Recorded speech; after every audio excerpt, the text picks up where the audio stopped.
ഇന്ന് കേരളപ്പിറവിയാണ്. നമ്മുടെ കേരളം, ഐക്യ കേരളം പിറന്ന ദിവസമാണ്. അപ്പോൾ എല്ലാ പ്രിയപ്പെട്ടവർക്കും കേരളപ്പിറവിയുടെ ഏറ്റവും മനോഹരമായ ആശംസകൾ നേരുന്നു. അതോടൊപ്പം തന്നെ മറ്റൊരു ചരിത്ര മുഹൂർത്തത്തിന് സാക്ഷിയാകാൻ വേണ്ടിയാണ് ഇന്നത്തെ ദിവസം നമ്മളെ കാത്തു നിൽക്കുന്നത്. അതിദരിദ്രർ ഇല്ലാത്ത സംസ്ഥാനം എന്ന അപൂർവമായ നേട്ടത്തിലേക്ക് ഇന്ന് നമ്മുടെ സംസ്ഥാനം എത്തുകയാണ്. നമ്മുടെ ഏറ്റവും പ്രിയപ്പെട്ട മുഖ്യമന്ത്രി ഇന്ന് ആ പ്രഖ്യാപനം നടത്തും.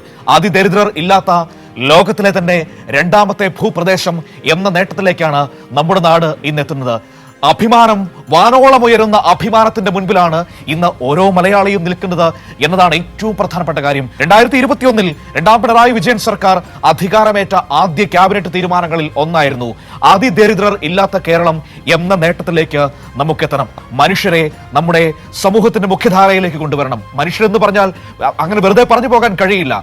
ഈ 64,006 കുടുംബങ്ങളുടെ കഥയെന്ന് പറയുന്നത് അതൊരു പ്രധാനപ്പെട്ട കാര്യം തന്നെയാണ് കേട്ടോ. എന്താണ് അതിദരിദ്രർ എന്ന് പറഞ്ഞാൽ, ഒരുപക്ഷെ ജീവിച്ചിരിക്കുന്നു എന്നതിന് എന്ന് പോലും പുറം ലോകത്തിന് മനസ്സിലാകാതെ പോയ കുറെ മനുഷ്യരുണ്ടായിരുന്നു നമ്മുടെ ഇടയിൽ.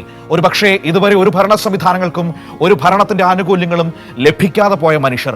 ആ മനുഷ്യരെ കണ്ടെത്തി അവരെ സമൂഹത്തിന്റെ മുഖ്യധാരയിലേക്ക്, അവരുടെ ദുരിതങ്ങൾ അകറ്റി, അവരുടെ വിശപ്പ് മാറ്റി, ഇനി അവർക്ക് പാർപ്പിടമാണ് വേണ്ടതെങ്കിൽ അത് നൽകി, ഇനി ചികിത്സയാണ് വേണ്ടതെങ്കിൽ അത് നൽകി, അങ്ങനെ സമൂഹത്തിന്റെ മുഖ്യധാരയിലേക്ക് കൊണ്ടുവരിക എന്ന മഹത്തായ ദൗത്യം അതൊരു ചെറിയ കാര്യമല്ല.